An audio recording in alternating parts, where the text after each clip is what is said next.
अनिकेत अवनीचा हात पकडून तिला आत घेऊन येतो. सकाळची वेळ असल्यामुळे सगळेच हॉलमध्ये बसलेले होते. अवनी आणि अनिकेतला बघून घरातील सगळ्यांना खूप आनंद होतो. तिच्या पप्पांना सोडून तिची आई आणि तिची काकू तर काळजीने अवनीजवळ येतात आणि विचारतात, अवनी, त्या दिवशी तू काही न सांगता निघून गेली. तुझी खूप काळजी वाटत होती बाळा, पण आम्ही काहीही करू शकत नव्हते. आई आणि काकूंचे बोलणे ऐकून अवनीला कळले होते की पप्पांमुळे त्या काही करू शकल्या नाही म्हणून. अवनी एक दीर्घ श्वास घेत, ते सगळं क्लिअर करायलाच आली आहे मी. तसे घरातील सगळे तिच्याकडे गोंधळून पाहतात. ती न घाबरता तिच्या पप्पांच्या समोर जाऊन उभी राहते. आज अनिकेतमुळे ती एवढी हिंमत करू शकत होती की तिच्या पप्पांना न घाबरता ती जाब विचारणार होती. पप्पा, तुम्ही तर सगळं करून सारून असे निवांत बसले आहात, असे दाखवत आहात की मी काही केलेच नाही. जर तुम्हाला मी नकोच होती तर लहानाची मोठी का केलीस, तेव्हा संपवायचे होते ना मला, म्हणजे पुढे जाऊन तुम्हाला काही त्रास झाला असता ना मला. अवनीची एवढी हिंमत बघून तिचे पप्पा रागाने उठून उभे राहतात आणि तिच्यावर ओरडत, तोंड सांभाळून बोल, हे घर माझे आहे आणि माझ्याशी असे बोललेलं मला चालणार नाही. पप्पा, आज तुम्ही कितीही ओरडले रागवला तरी अवनी आज मागे होणार नाही. तुम्हाला मी नको होते तर तुम्ही माझे आणि अनिकेतचे लग्न लावून दिले, तेव्हाच तुम्ही माझ्याशी संबंध तोडला होता ना. मग आमचे दोघांचे सगळं चांगले असताना तुम्ही का आलात आम्हाला त्रास द्यायला. पप्पा, तुम्हाला वाटत असेल यांना काही माहिती नाही, पण तुम्ही काय केले आहे ना ते सगळं काही माहिती आहे आम्हाला. का आम्हाला त्रास देत आहात. पप्पा, आमचे सुख पाहवत नाही का तुम्हाला. मला कधी वाटले नव्हते तुम्ही एवढ्या खालच्या थराला जाणार म्हणून, पण मला चांगलेच कळले आहे तुम्ही कसे आहात म्हणून. अवनी बोलत होती आणि तिचे पप्पा रागाने लाल होत होते. न राहून ते ओरडले, पप्पा, आज तुम्ही कितीही ओरडला तरी मी शांत बसणार नाही आहे. तुम्हीच माझे लग्न लावून सगळं तोडून मोकळे झाला होता ना, मग आता का त्रास देत आहात तुम्ही मला आणि अनिकेतला. एका बापाची मुलगी काय असते चांगले ऐकून आहे मी, पण तुमच्या वागण्यातून मला ते कधीच दिसले नाही. असे काय केले आहे मी जे तुम्ही माझा एवढा राग करतात. कधी प्रेमाने बोलले नाही की जवळ घेतले नाही. सतत तुमचे नियम माझ्यावर लादत राहिले, मग ते मला मान्य असो वा नसो. पप्पा, आतापर्यंत तुम्ही फक्त तुमचा विचार केला आणि करत आहात. मी पण कोणाला सांगते ज्यांना कधीच पाजर फुटणार नाही. पण शेवटचे आणि एकच सांगते पप्पा, आम्हाला सुखाने राहू द्या. आमच्या आयुष्यात आम्ही खूप आनंदी आहोत. आमच्या आनंदाला तुमची नजर लावू नका. मी हात जोडून पाया पडते तुमच्या. अवनी रडत रडत बोलत असते, कारण आता तिला खूप भरून आले होते. अनिकेत तिथेच होता. त्याने ठरवले होते आज तो अवनी आणि तिच्या पप्पांच्या मध्ये पडणार नाही म्हणून. तिचे बोलणे झाल्यावर ती अनिकेत जवळ गेली आणि त्याचा हात हातात घेत, चला अनिकेत, मला नाही थांबायचं इथे. अनिकेतने पण तिचा हात घट्ट पकडला आणि ते दोघं बाहेर आले. अवनीच्या आई आणि बाकी घरातील सगळ्यांना खूप वाईट वाटत होते आणि अवनीच्या पप्पांना राग पण येत होता, पण ते अवनीच्या पप्पांच्या पुढे जाऊ शकणार नव्हते. ते सगळे आपापल्या रूममध्ये निघून गेले, पण अवनीचे पप्पा मात्र तिथेच हॉलमध्ये बसून होते.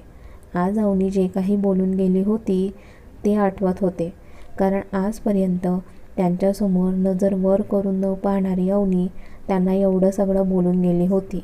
इकडे बाहेर अनिकेत अवनीला कारमध्ये बसवतो आणि तो पण दुसऱ्या साईडने जाऊन बसतो आणि गाडी स्टार्ट करून ते घरी जायला निघतात.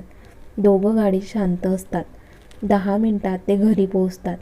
आई पप्पा शेतात गेले असल्यामुळे घरी कोणीच नव्हते. ते दोघं खाली उतरतात आणि त्यांच्या रूममध्ये जातात.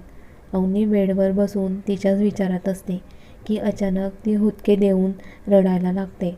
अनिकेतला माहिती होते ती घरी जाऊन रडेल, म्हणून तो तिच्या शेजारी येऊन बसतो आणि तिला मिठीत घेतो. तिला रडायचे तेवढे रडू देतो, कारण पूर्ण रडून झाल्यानंतर ती शांत होणार आहे हे माहिती होते तिला. 15 मिनिटांनी ती शांत होते. तसा अनिकेत तिचा चेहरा उंजळीत घेत, अवनी, आता दुसरा कसलाही विचार करायचा नाही. जेवण करायचे आणि शांत झोपायचे. तशी अवनी अश्रू पुसत होमध्ये मान हलवते. तोच त्याचा फोन वाजतो. त्याला क्लायंट भेटायला आले होते आणि त्याला ऑफिसला जावे लागणार होते. तो काही वेळ बोलून फोन कट करतो. अवनी त्याच्याकडे पाहत, अहो, तुम्ही माझी काळजी करू नका.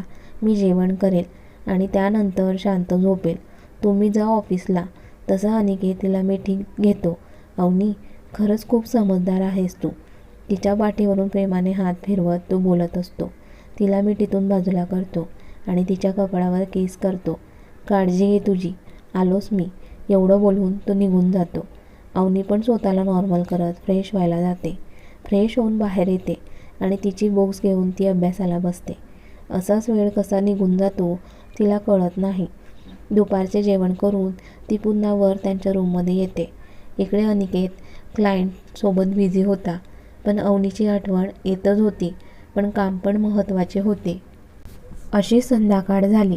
आई पप्पा पण घरी आले. ते घरी आल्यावर अवनी त्यांच्यामध्ये रमली. काही वेळाने अनिकेत पण आला. त्याला पण घरी यायला आज उशीरच झालेला. तो फ्रेश होऊन खाली आला आणि ते सगळे जेवायला बसले. जेवण झाल्यानंतर अनिकेत काही न बोलता निघून गेला. अवनीने पण सगळं काही आवरले आणि ती पण रूममध्ये आली तर तिला समोर अनिकेत दिसला. त्याच्या मांडीवर लॅपटॉप होता, पण तो कसला तरी विचार करत दुसरीकडे पाहत होता. त्याला असे बघून अवनीने त्याच्या रूमचा दरवाजा बंद केला आणि त्याच्याजवळ जाऊन उभी राहिली. त्याला आवाज दिला, अहो, पण तो विचारत असल्यामुळे त्याला तिचा आवाज ऐकूच आला नाही. तिने त्याच्या शोल्डरला हात लावून त्याला पुन्हा आवाज दिला, अहो. तसा तो भानावर आला आणि तिच्याकडे पाहू लागला.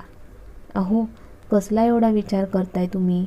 तसं अनिकेतने लॅपटॉप बाजूला ठेवला आणि तिचा हात पकडून तिला त्याच्या मांडीवर बसवतो आणि काही न बोलता तिला घट्ट मिठी मारतो. न बोलून पण त्यांचे प्रेम तिला कळत होते. त्याने आतापर्यंत तिची किती साथ दिली, तिला किती समजून घेतले हे अवनीला आठवत होते. काही वेळाने तिने त्याला मिठीतून बाजूला केले आणि त्याचा चेहरा ओंजळीत घेऊन त्याच्या कपाळावर ओठ टेकवले आणि त्याच्या डोळ्यात पाहत, अहो, आता कसलाही विचार करायचा नाही. फक्त आपला आणि आपल्या फॅमिलीचा विचार करायचा. कारण आज अवनी तिच्या पप्पांना जे काही बोलून आली होती त्याने तिला खूपच हलके हलके वाटत होते. बरं, चला, जास्त विचार करू नका, झोपा निवांत. ती स्माईल करत बोलते. तसा अनिकेत तिला बेडवर आडवा करतो आणि तिच्याकडे प्रेमाने पाहत असतो. ती तर लाजून लाल झाली होती. त्याआधीच अनिकेत तिच्या ओठांचा ताबा घेतो. अवनी पण त्याला साथ देते. बराच वेळ दोघं एकमेकांमध्ये गुंतले होते. हळूहळू अनिकेत पुन्हा तिच्यावर त्याच्या प्रेमाचा वर्षाव करतो आणि ते दोघं एक होऊन झोपेच्या स्वाधीन होतात. उद्याची येणारी सकाळ त्यांच्या दोघांसाठी नवीन आयुष्याची सुरुवात घेऊन येणार होती. असे दिवसामागून दिवस जात होते. या काही दिवसात अवनी चांगल्या मार्क्सनी पास झाली होती. नुकतीच पास नाही तर तिच्या क्लासमध्ये टॉप केलं होते तिने. रेश्माने पण अनिकेतचा विचार सोडून तिच्या आईपप्पांनी ठरवलेल्या मुलाशी ती लग्न करणार होती. अवनी ज्या दिवसापासून तिच्या पप्पांना ऐकवून गेली होती त्या दिवसापासून तिचे पप्पा कधीच अवनी आणि अनिकेतमध्ये पडले नव्हते. अनिकेत अवनीच्या प्रेमाने त्यांचे नाते अजूनच घट्ट झाले होते. अनिकेतच्या मेहनतीला पण यश मिळत होते. खूप प्रगती होत होती त्याची. अवनीची साथ पण होतीच त्याला. सगळं काही सुरळीत चालू होतं. 4 वर्षानंतर आज अवनीची डिग्री कंप्लीट झाली होती आणि तिला गोल्ड मेडल पण मिळाले होते. घरातील सगळेच खूप आनंदी होते तिच्या या यशामुळे. अनिकेतने आज घरात छोटीशी पार्टी ठेवली होती. अनिकेतने ताई आणि जिजूंना पण बोलावून घेतले होते. अवनी तर तिच्या माहेरच्या लोकांसोबत नातंच तोडले होते. तिचे जे काही होते ते अनिकेत आणि तिच्या घरचेच होते. माहेरच्या लोकांपेक्षा सासरच्या लोकांनी तिला खूप समजून घेतले होते आणि कधीच अंतर दिले नव्हते. पार्टीची सगळी काही तयारी सुरू झाली होती. अवनी सायली आणि साहिलचा हात पकडून केक कट करत होती. केक कट केल्यानंतर अनिकेतने तिला केक भरवला, पण अचानक तिला मळमळ होऊ लागले आणि ती तिथून पळत किचनमध्ये गेली आणि उलटी करू लागली. तिच्या काळजीमुळे अनिकेत पण तिच्या मागे गेला आणि तिच्या पाठीवरून हात फिरवत, अवनी, काय झाले? काय होतंय तुला? तोच मागून स्वातीताई हसत झाले नाही होणार आहे तसे ते दोघं ताईकडे गोंधळून पाहतात. स्वातीताई हसत मी आत्या होणार आहे. ताई हे बोलताच आधी त्या दोघांना काही कळत नाही, पण काही वेळांना दोघांना क्लिक होतं. अनिकेत तर अवनीला मिठीत घेत अवनी मी मी पप्पा होणार आहे आणि तू तू आई. त्याला एवढा आनंद झाला होता की बोलता पण येत नव्हते. तोच आई पण अवनीच्या काळजीने आत येतात आणि आतमध्ये सगळ्यांना आनंदी बघून त्या गोंधळून विचारतात अवनी बाळा तू ठीक आहेस ना. तशी अवनी लाजून खाली मान घालते. स्वातीताई आईच्या खांद्यावर हात ठेवत आई तू आजी होणार आहे. हे ऐकून आईंना पण खूप आनंद होतो. काय खरंच मी आजी होणार आहे. त्या अवनीला जवळ जाऊन तिची नजर काढतात आणि तिला मिठी मारतात. अवनी बाळा खूप छान बातमी दिली बघ तू. आता काहीही काम करायचे नाही, फक्त आराम करायचा. आईने एवढा आनंद होतो की त्या आनंदाच्या भरात बळबळ करत असतात. अनिकेत अरे असा उभा का आहेस. जा तिला घेऊन रूममध्ये जा.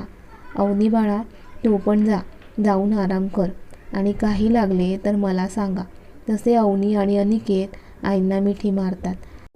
खूप भरून आले होते आता सर्वांना, कारण अवनी आणि अनिकेतचे लग्न ज्या परिस्थितीत झाले तेव्हापासून आईने तिची खूप साथ दिली होती आणि आज त्या आजी होणार आहे याचा त्यांना आनंद झाला होता.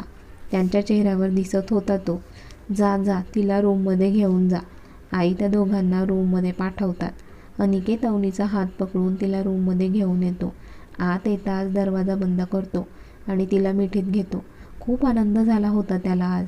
तो पप्पा होणार आहे हे ऐकून. अवनी खूप हॅपी आहे मी. थँक्यू अवनी, हे सगळं तुझ्यामुळे. तू जेव्हापासून माझ्या आयुष्यात आली तेव्हापासून सगळं छान व्हायला लागले आणि आज तर मला एवढा आनंद झाला आहे की मी सांगू शकत नाही. तो तिला मिठीतून बाजूला करतो आणि तिच्यासमोर गुडघ्यावर बसतो आणि तिचा पदर बाजूला करून तिच्या पोटावर ओठ टेकवून दीर्घ किस करतो आणि नंतर तिथेच मिठी मारून बसतो. अवनी पण त्याच्या डोक्यावरून प्रेमाने हात फिरवत असते. त्याला झालेला आनंद दिसत होता तिला. तो उठून उभा राहतो आणि तिला उचलून घेतो. तशी ती लाजते. तो स्माईल करत बायको आता आपल्याला बेबी होणार आहे तरी तू लाजते. तशी ती अजूनच लाजून त्याच्या मानेजवळ चेहरा घुसळते. तो तिला बेडवर झोपवतो आणि पुन्हा तिच्या कपड्यावर दीर्घ किस करून बाजूला होतो. आराम कर मी आहे इथेच. तशी ती पण हसून हो म्हणते आणि डोळे मिटून घेते. तिला पण खूप आनंद झाला होता. प्रेमाने तिच्या पोटावरून हात ती फिरवत असते आणि अनिकेत तिच्या शेजारी बसून गालातल्या गालात हसत तिच्याकडे पाहत असतो. असा दिवस निघून जातो. दुसऱ्या दिवशी अनिकेत अवनीला घेऊन चेकअपसाठी घेऊन जातो. डॉक्टरांनी चेक केल्यानंतर ते सांगतात सगळं काही ठीक आहे. मी मेडिसिन लिहून देते, त्या तुम्ही वेळेत घ्या आणि काळजी घ्या. दोघं डॉक्टरांना थँक्यू म्हणतात आणि घरी जायला निघतात. त्याआधी अनिकेत दिलेल्या मेडिसिन घेतो. अवनीसाठी नारळ पाणी असे बरेच सामान त्याने घेतले होते. ते घरी येतात आणि आई पप्पांना सांगतात सगळं काही ठीक आहे. आई पप्पांना पण खूप आनंद होतो. असे दिवस जात होते. घरातील सगळे अवनीची खूप काळजी घेत होते, खास करून अनिकेत. अनिकेत तर तिच्यासाठी घरून काम करत होता. खूप जपत होता तिला. तिचे सगळे लाड हट्ट डोहाळे तो पुरवित होता आणि ती पण पुरवून घेत होती. यात अवनीला 8वा महिना कधी लागला कळाले पण नाही आणि तयारी सुरू झाली तिच्या डोहाळे जेवणाची. सगळं काही अवनीच्या आवडीचे होते. स्वातीताई आणि डिंपल अवनी सांगत होते तसेच करत होत्या. सगळं झाले होते. अवनी पण हिरव्या साडीमध्ये खूप सुंदर दिसत होती. त्यात पुढे आलेले तिचे पोट तिचे सौंदर्य वाढवत होते. गोलूमोलू दिसत होती. स्वातीताई आणि डिंपल तिला घेऊन खाली आल्या. अनिकेत तर तिच्याकडे पाहतच राहिला. खूप सुंदर दिसत होती त्याच्या होणाऱ्या बाळाची आई. अनिकेतचे लक्ष पण त्याच्याकडे जाते आणि त्याला असे एकटक पाहताना बघून अवनी त्याला डोळ्यानेच काय म्हणून विचारते. तसा तो भानावर येतो आणि हाताने सुंदर दिसते अशी खूण करतो. तशी अवनी लाजून खाली पाहते. तोच आई तिच्याजवळ येतात आणि तिची नजर काढतात, कारण अवनी खूपच सुंदर दिसत होती. स्वातीताई आणि डिंपल तिला सोफ्यावर बसवतात. त्याला चंद्राच्या आकाराचे डिझाईन केले होते. अनिकेतने अवनीसाठी खूप सुंदर प्रकारे डेकोरेशन करून घेतले होते. डोहाळे जेवण घरातल्या घरात असल्यामुळे हे सगळं त्यांच्या हॉलमध्येच केलं होतं. जवळचे तेवढे नातेवाईक बोलावले होते. कार्यक्रमाला सुरुवात झाली. स्वातीताई आणि तिच्या ट्विन्सनी खूप छान असा डान्स केला. त्यानंतर डिम्पलने पण तिच्या मैत्रिणीसाठी सुंदर असा डान्स केला. त्यानंतर आई पप्पाही थोडंफार नाचले. आता राहिले होते ते फक्त बाळाचे पप्पा. अवनीच्या आनंदासाठी त्याने पण छान डान्स केला. अवनीला वाटले नव्हते अनिकेत डान्स करेल म्हणून, पण त्याने डान्स केला होता त्याच्या अवनीसाठी. त्यानंतर ओटी भरण्याचा कार्यक्रमाला सुरुवात झाली आणि आता वेळ होती ते पेढा जिलेबी काढायची. स्वातीताईंनी अवनीच्या समोर ताट ठेवले. त्यातील एक वाटी अवनीला ओपन करायची होती. अनिकेत तिच्या शेजारी बसला होता. अनिकेत अवनीचे डोळे झाक तसे त्याच्या हातांनी त्याने अवनीच्या डोळ्यांवर त्याचे हात ठेवले आणि अवनीने एका वाटीला हात लावला. तसे अनिकेतने त्याचे हात बाजूला केले तर अवनीने पेढा काढला होता. तोच पेढा अनिकेतने तिला भरवला. त्यानंतर सगळ्यांनी मिळून खूप सारे फोटो काढले. अवनीने पण तिची हौस पूर्ण करून घेतली. अनिकेतसोबत खूप वेगवेगळ्या पोजमध्ये फोटो काढले. त्यानंतर सर्व जेवायला बसले. मेनूमध्ये पण सगळं काही अवनीच्या आवडीचे होते. ते बघून अवनी खूप हॅप्पी झाली. आनंदाने ती खाऊ लागली. हसत खेळत ते सगळं जेवण करतात. जेवण झाल्यानंतर अनिकेत अवनीला घेऊन रूममध्ये येतो. तशी बसूनच होती पण खूप थकली होती आणि पाय पण सुजले होते तिचे. अवनी, तू चेंज करून घे आणि आराम कर. मी स्वातीताई आणि डिम्पलला पाठवतो. आणि अनिकेत बाहेर निघून गेला. स्वातीताई आणि डिम्पल आत आल्या आणि अवनीला मदत करू लागल्या. आता फ्रेश झाल्यामुळे अवनीला खूप हलके हलके वाटत होते. तिने मेडिसिन घेतल्या आणि बेडवर पडली. बेडवर पडल्या पडल्या तिला झोप लागली. इकडे अनिकेत खाली सगळं सारवासारव करत होता. ते सगळं झाल्यानंतर तो पण रूममध्ये आला. समोर अवनी शांत झोपलेली त्याला दिसली. तो पण फ्रेश व्हायला निघून गेला. फ्रेश होऊन बाहेर आला आणि त्याचे लक्ष तिच्या सुजलेल्या पायांकडे गेले. तिच्या पायाला हात लावत अजून सूज गेली नाही वाटतं. काहीतरी विचार करून तो खाली आला आणि तेल गरम करून पुन्हा वर आला. तिच्या पायाजवळ बसला आणि हळूहळू तिच्या पायाला मसाज करू लागला. तशी झोपमध्ये अवनी हलली पण तिला छान वाटत होते कारण पाय खूप दुखत होते तिचे. अनिकेत खूप प्रेमाने तिच्या पायाला तेल लावत होता. तेल लावून झाल्यानंतर तो पण तिच्या शेजारी आडवा झाला. पुन्हा उठून तिच्या पोटावर किस केले आणि तिच्या शेजारी झोपला. खूप हॅपी होता तो आज. आनंदातच झोपेच्या स्वाधीन होतो. असे दिवस जात होते. अवनीला या काही दिवसात खूप त्रास होत होता. कधी तिचे मूड स्विंग होत होते आणि सगळा राग अनिकेतवर निघत होता. पण अनिकेत सगळं काही सहन करत होता. आता अवनीचे दिवस भरले होते. कधी हॉस्पिटलला जायला लागेल सांगता येणार नव्हते. आज सकाळपासून अवनीची तब्येतही नरम होती की अचानक तिच्या पोटात वेदना व्हायला सुरुवात झाली. अवनीला घेऊन हॉस्पिटलला आले होते. अनिकेत तर टेन्शनमध्ये बाहेर एरझाऱ्या मारत होता. तोच बाळाचा रडण्याचा आवाज आला आणि सगळ्यांच्या चेहऱ्यावर स्माईल आली. तोच एक सिस्टर इवल्याच्या बाळाला घेऊन बाहेर आल्या आणि अनिकेतच्या आईकडे दिले. अभिनंदन आजी, मुलगी झाली आहे. आई त्या इवल्याच्या जीवाकडे पाहतात. अगदी अनिकेत सारखी होती दिसायला. आई आनंदाने, अनिकेत ही बघ, तुझ्यासारखीच आहे तुझी मुलगी. अनिकेतला तर भरून आले होते. भरलेल्या डोळ्यांनी त्याने त्या इवल्याच्या जीवाला त्याच्या हातात घेतले. पप्पा होण्याचा आनंद काही वेगळाच होता. आई बघ ना, माझी मुलगी माझ्यासारखी दिसते. अनिकेत आनंदाने त्याच्या आईला सांगत होता आणि आई खूप प्रेमाने त्याच्याकडे पाहत होत्या. तोच त्याला अवनीची आठवण येते आणि तो सिस्टरकडे पाहत, सिस्टर, अवनी त्या पण ठीक आहे, येतील थोड्या वेळात शुद्धीत. काही वेळाने अनिकेत बेबीला घेऊन अवनीजवळ येतो. अवनीला नुकतेच शुद्ध आली होती. अहो आपले बेबी, अनिकेत तिला दाखवत, बघ आपली प्रिन्सेस माझ्यासारखी दिसते. अवनी थोडं खाली सरकून बेबीच्या कपाळावर किस करते.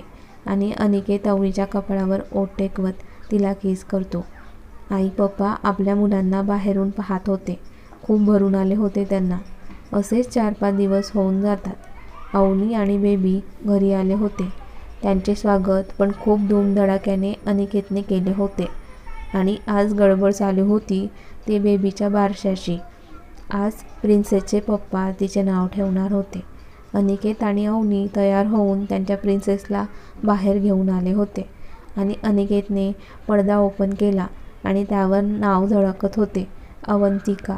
अवनी आणि अनिकेतची प्रिन्सेस अवंतिका अनिकेत केदारे सगळे मिळून फॅमिली फोटो काढतात. तर कशी वाटली आपल्या अनिकेत आणि अवनीची ही कथा कमेंट्स करून नक्की कळवा.